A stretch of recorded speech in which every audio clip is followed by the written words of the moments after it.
So Pooh Shiesty robbed Gucci's crew to get out of a record contract, apparently. That's what they say. So, tell me something about this, because I don't know shit. Okay, so allegedly.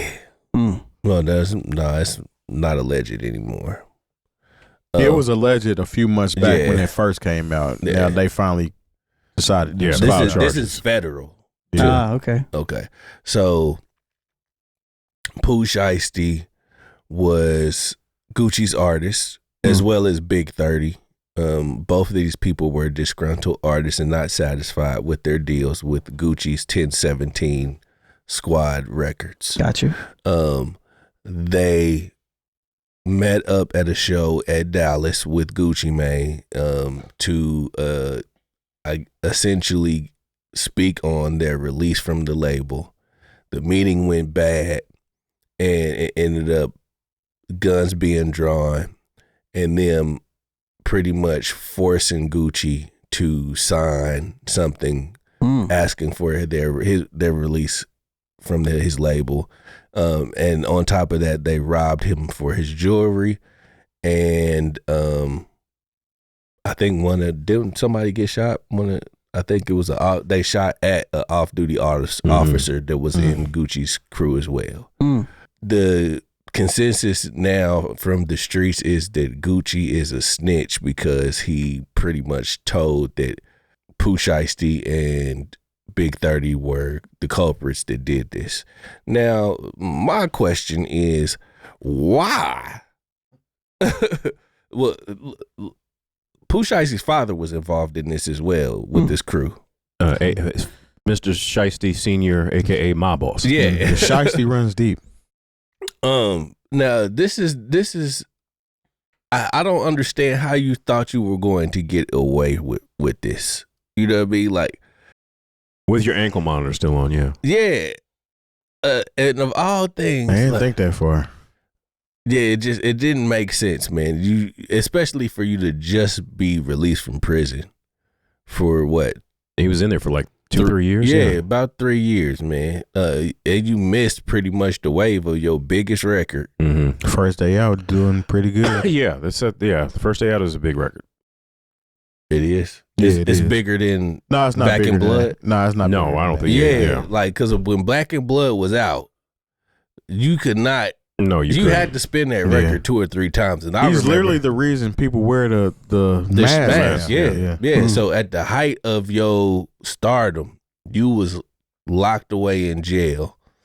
I don't know what the terms of the deal was, but respectfully, everybody, to my knowledge, when you go from nothing to something like Pooh did, or Mr. Shiesty, you gonna get jerked on your first deal.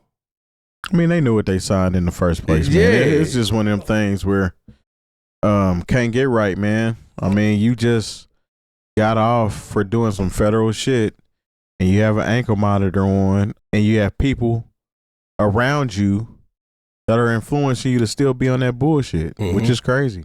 His name is Pooh Shiesty. Look, man, this is just all about just poor decision making, heat of the moment, foolishness. And this is why, when you talk to anybody who's in prison, a lot of times it comes down to like maybe 90 seconds of you making poor decisions, and that's what, I mean, it's probably more than that here, but like, what did you think you were going to get done? You got your shooters with you, but no lawyer. What did you think you were going to get done? They ain't that bright, man. As far as that's where, as far as taking care of actual contractual business, because to just let you out under duress, you're not getting out. So I don't know. I hope this, at this point, when I see things like this, I hope it's just a cautionary tale for other young people to say, hey, not only why are we making a folk hero or a hero of this person and trying to wear the mask, like, they literally call them the Pooh Shiesties, and sometimes you got to reassess who your influences and your, like I said, your heroes are, because these people, if you act like them, they are leading you straight to hell. Yeah. And I know that sounds, that's me being old, but when I see somebody with an opportunity like Pooh Shiesty has, where it's basically all flushed down the toilet now. You know, because you're going to do some. It's not like you are a new felon. You already, you know, known in the system, and the judge doesn't care nothing about your first day out numbers and what you're doing on YouTube. They see you as somebody who is literally a menace to society, and they're going to put you away. And now, since your father was there, he's going to catch a charge. So now you're doing generational numbers in prison. And it's such a waste because it's like, wait a minute, even if you say you had the jerk contract, you know, if you can figure out a way to get the ankle bracelet off, you can start doing shows and getting real money, because that's what everybody has to do. Like I watched something about how the Jackson 5 just got completely jerked by Motown, you know, and that, you know, they had to leave and go to, it wasn't Sony at the time, but when they left and decided to be, and they were the Jacksons after that, they had ran into the group and took Jermaine out, and Jermaine stayed with Motown. But it was because, like, look, the royalty rate was so bad that, you know, they had to go and do those shows and be, you know, do TV in Vegas because they weren't getting any money from Motown, you know. And Barry Gordy will say, like, I gave all my artists the same contract that the MGM gave their artists, or, you know, some company that he had modeled everything off of, to where basically they were all getting jerked. Temptations, you know, Diana Ross, Marvin Gaye, none of them was getting money, you know, from the record sales. It was all, the only person who was able to renegotiate because he turned 18, he was a child act, was Stevie Wonder. And so, like, this is a broken, for lack of a better term, a broken record as far as people not being happy with their first contract. But, you know, if you could just hold on and be in a position to renegotiate with some sort of professionalism, like I said, you don't take your shooters to a meeting, you take a lawyer, you know. And that's, unfortunately, like, this not only may this be the end of his career, but this is potentially the end of him being free. Yeah, it was alleged that, you know, when all this was happening, Gucci was like, man, this don't work like this. Yeah. It don't work like this. So, yeah, I'll go ahead and sign this for now. Go ahead, go on about your business. But, yeah. But when they say that this is the whole street him code. Him right there, that's Gucci. So the whole street, it was like, oh, Gucci snitched. I was like, first of all, we're not doing street business. Street, you know, the whole snitching thing comes down to street business. We are in a corporate setting, essentially, when you're talking about contracts and what I'm owed as far as monetarily is concerned. Street business, like, it's not like y'all were both doing some goofy shit together, and then, like, I got under pressure and I decided to start telling. You know, here it is. I'm trying to do actual above straight business, and you should, once again, you show up with your shooters and not lawyers, and, like, what do you expect me to do? Yeah, I gave you an opportunity. You put my people under pressure and put them in danger. I'm supposed to just let that go? I mean, and some people would say yes. I don't know if I can say yes. Nah, I pretty much put you in a position to do the same thing. Like, I gave you a real job with a real paper trail. And but you gotta understand, people that are stuck in that mind state, it doesn't matter how much money they get, they still feel the same way that they felt before they had these record deals.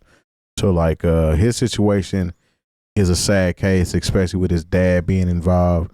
But they had videos of his mama talking about how street Pooh Shiesty is or whatnot from back. It's like, this is what they came up on, and this is what they live. And then you've been watching too many movies, or you ain't watched enough movies or enough real life shit. Cause, like, same type of situation happened with Dre and Eazy-E. Yeah.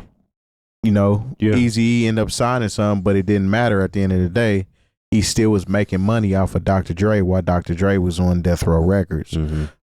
These are the type stories that unfortunately happen a lot in the music. I mean, we seen it in the 5 Heartbeats when dude held him over the side of the hotel or office or whatever. Like, you know, my office hours. Yeah, my office hours are 9 to 5. So, I mean, yeah, Pooh just made a bad mistake. I heard also, though, that one of the attorneys saying that they don't have concrete proof that Pooh or somebody else, Big 30 were involved or something to that nature. His ankle monitor. His ankle monitor is going to show that he was there, but they can't say that he is the one that actually facilitated whatever thing. Even happened. If this, but is he how was around guns, and he's a felon. When you're a felon around guns, that's an automatic, you know, trigger to send you back to jail. Yeah. And, you know, I don't know, maybe this is where you just got too many people around you keeping it entirely too real. was like, look, if we gonna do some gangster shit, let's leave the cash cow at home. Like, let's not bring the person who's actually funding all of this with us when we're going to do something involving guns and coercion. I mean, like I said, this speaks to everybody's decision making, including his father. What are you doing? Like, at a certain point, like, you got to stop being your child's friend and be their father for real. But, you know, once again, you know better, you do better. Yeah. Like he's come from a lineage of people that don't know how to do better. So, I mean, just because you got money, unfortunately, money does not make you do better. It actually might add to, you know what I'm saying, the criminality that you got going on, because now that you're in a position to afford certain things, now I can fund this and fund that and fund that, and I'm looked at as the kingpin, but I really was supposed to be the one that made it out and didn't look back as far as that's concerned. Now you Lil Durk. Yep. Oh, yeah. I mean, you know, but we've seen this sometimes, and this is where I'm like, man, where is it where you get to a certain time in your life where you try to be the one that's like, no, young man, you know, I think in all this, that's what I'm most disappointed in is Pooh Shiesty's father. You know, it's like, just like the same, I mean, and I don't want to put it in the same category because it's not like the same, but like, you know, the whole thing when you saw John Morant was about to be the face of the league. Yeah. You know, and Josh, you know, his bad decisions were his own. He owned them, I guess. But, you know, it was like there was just too much of the father just being along for the ride. Now, I don't know what the conversations were, you know, in the background. Maybe he did say something to him, but like, once again, I know this new style parenting, everybody wants to be their kid's friend. And, you know, but honestly, your kids don't need friends. They need parents. They need guidance. Yeah. All right. Thank you for filling me in.